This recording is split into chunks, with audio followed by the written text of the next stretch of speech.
पहले भी अगर आप एक इंसिडेंट देखो 2011 से पहले, एक सिंपल था, दुनिया की नज़रों में कुछ भी हो, कि एक आइडेंटिटी मेरी अलग थी कि मैं डिफेंस के लिए काम करता हूँ, ठीक है, या इंडियन आर्मी के लिए काम करता हूँ, या स्पेशल फोर्स के लिए काम करता हूँ, या एनएसजी के लिए। देन आने के बाद धीरे धीरे जब मुझे एक डबल मर्डर के केस में एक किलिंग होती है उत्तराखंड के अंदर, और उस किलिंग में अरेस्ट होता हूँ मैं। उस टाइम यूपीए की गवर्नमेंट थी, और यूपीए की गवर्नमेंट डिसाइड करती है, वहाँ की पुलिस और दिल्ली पुलिस और यूपी से कुछ बुलाए हुए, कि इस किलिंग के पीछे इसका हाथ है करके। क्यों आपको ही क्यों पकड़ा? राजू पारगाई और अमित आर्या केस पर। ये दोनों कौन थे? एक्चुअली दोनों, अगर आप रिकॉर्ड देखो तो दोनों के हिसाब से एज ए गवर्नमेंट रिकॉर्ड में दोनों एक बड़े गैंगस्टर्स हैं, ठीक है, दोनों बड़े गैंगस्टर्स, और कई केसेस हैं उनके ऊपर। मर्डर्स केस तो आम बात है, ठीक है, लेकिन कुछ आर्म्स डीलिंग्स पर भी हाथ है इनका। ओके, तो इलीगली वेपन स्मगल करते थे। वेपन्स और मर्डर्स तो आम बात थी, मर्डर्स वगैरह तो बहुत हैं। और इससे जब इनकी किलिंग हुई तो इनके ऊपर ये दोनों मर गए? दोनों मर गए, एक ही बुलेट से वन शॉट, एक बुलेट से दो लोग मरे? 2 आदमी, 1 bullet in 2 men kill sir, एक ही गोली से दोनों आदमी। ये कैसे हुआ? अब ये जो भी जिसने किल किया होगा उसी को पता होगा सर। तो इस केस पर मुझे अरेस्ट, एक ही गोली से दोनों आदमी मरे हैं सर, सिंगल बुलेट से।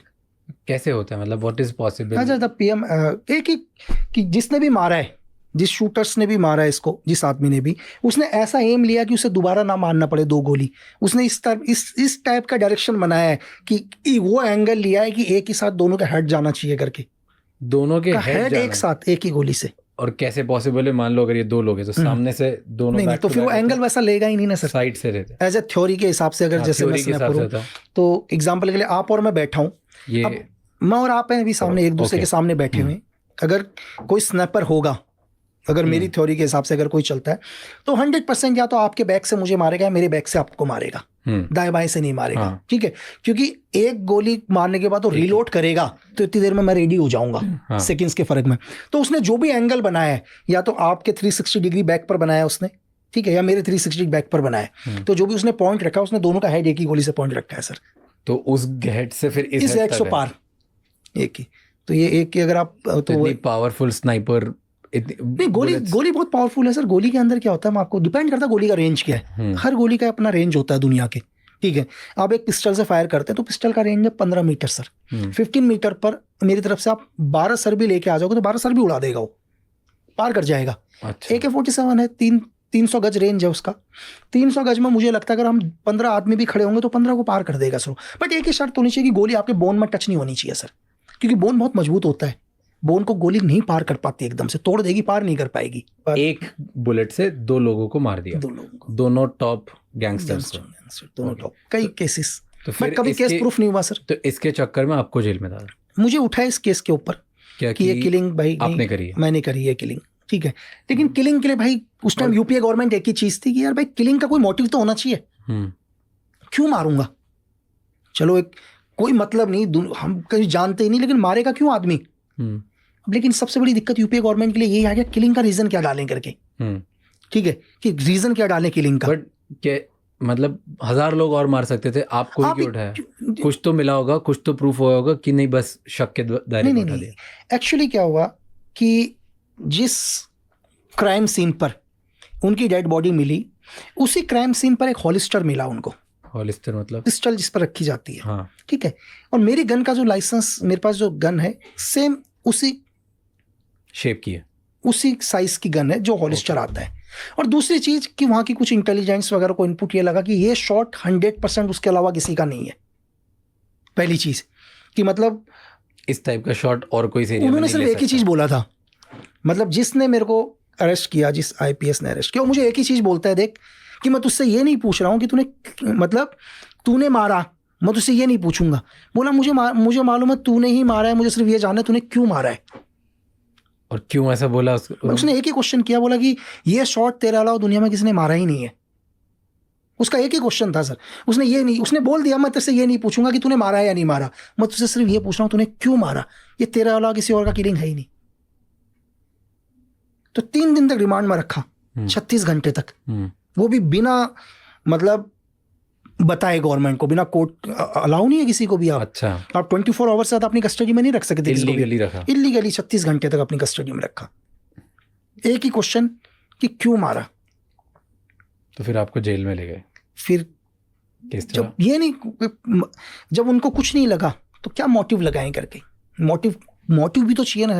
अगर दुनिया के अंदर क्या है सर, 302 क्या है और 304 क्या है, 302 और 304 में क्या फर्क है? अगर कोई, जरूरी नहीं कि हर किलिंग 302 ही हो।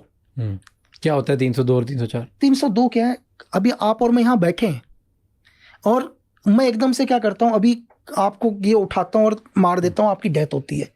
ये जाएगा, ये कोर्ट में 302 ही लगेगा अभी मेरे ऊपर। जो एक FIR दर्ज होगी, चार्जशीट होगी, वो 302 की ही दर्ज है, क्योंकि मेरे कहने से आप मरे हो। लेकिन कोर्ट में ये प्रूफ हो जाएगा कि जब मैं यहाँ पर आपसे पॉडकास्ट करने आया था, मेरा इरादा आपको मारने का नहीं था, मैं तो पॉडकास्ट करने आया था यहाँ पर, ठीक है। तो रैंडमली कुछ ऐसा हुआ कि मुझे गुस्सा आया और मैंने आपको मारा और आप मर गए, तो ये हत्या हुई, लेकिन गैर इरादन हत्या हुई।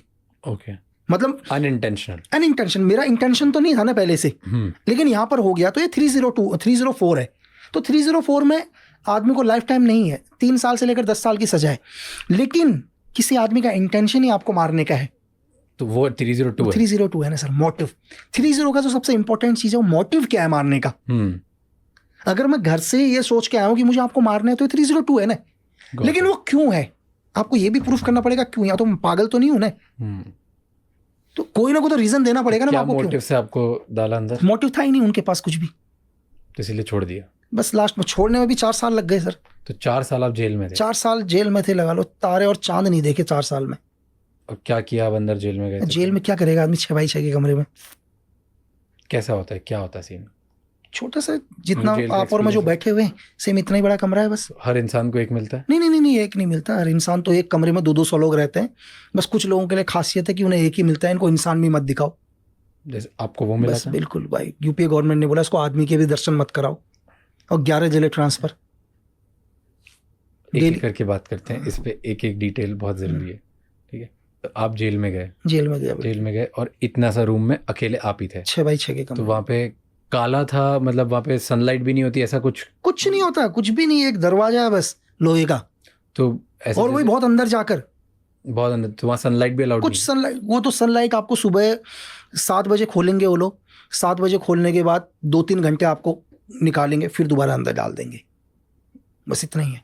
तो बाकी लोग पूरे दिन बाहर रहते हैं? बाकी लोग तो बाहर रहते हैं। तो स्पेशल कुछ लोगों के लिए अंदर। तो आपको स्पेशली ऐसे डाला? स्पेशली बिल्कुल 6x6 के कमरे में। ओके। वो भी और हरासमेंट करने के लिए कि नहीं, और हरासमेंट करो। कैसे? क्योंकि कोई दोस्त है वो मिलने आने वाला है। एग्जाम्पल के लिए कि मुंबई में अंधेरी में रखा है और अंधेरी में आप ही आ गए मुझसे मिलने के लिए। अब आप भी मुझसे ना मिलने आओ तो इसको एक काम कर दो, इसको गुजरात भेज दो और दूर कर दो, ताकि इससे मिलने वाला भी ना आ पाए कोई हफ्ते में, महीने में एक। और मेंटली टॉर्चर। तो कोई मिलने नहीं आ पाता था आपको? कितनी दूर खाएगा मिलने के लिए? कहाँ पे थे आप? अलग अलग 11 जेलें ट्रांसफर। 11 जेल। सबसे पहले घर के नज़दीक वाली जेल में नैनीताल जेल, फिर नैनीताल से हल्द्वानी जेल, हल्द्वानी से अल्मोड़ा जेल, अल्मोड़ा से पौड़ी जेल, पौड़ी से टिहरी जेल, टिहरी से फिर देहरादून जेल, फिर हरिद्वार से सर्कल कंटिन्यू घुमाते रहे। तो अब आपको जेल में डाला, तो जेल में और क्या होता है? जैसे एक तो आपको बंद रखते हैं, फुल टाइम वहीं पे रखते हैं और 4 साल वहीं रखा। और मेंटली टॉर्चर क्या होता है? मेंटली टॉर्चर एग्जांपल के लिए कि कोई मिलने वाला आया है, मिलने ही नहीं देंगे, सीधा बोल देंगे भाई। अब क्या बोलेंगे, आप ही आए मिलने के लिए फॉर एग्जांपल, यार चलो मिल लेते हैं यार, अपना दोस्त है। मेरे को बताएंगे नहीं, आपको बोलेंगे कि ठीक है वेट करो, हम पूछ रहे हैं। आपका वो आधार कार्ड की फोटो स्टेट ले जाएंगे, उसको वहीं होल्ड करके रखेंगे। वो बोलेंगे मिलना नहीं चाह रहा है। आप और गुस्सा कि यार मैं एक तो इतनी दूर से मिलने आया हूँ करके, है ना, अपना जो टाइम खराब करके आया हूँ ना, 2 घंटे 3 घंटे के रास्ते से मिलने आया हूँ, साला मिलने नहीं रहा, अगली बार से मिलने भी नहीं आऊँगा। और मेरे को कभी बताएंगे नहीं आप मिलने आए थे करके। ऐसे बहुत लोग साथ, बहुत बिल्कुल।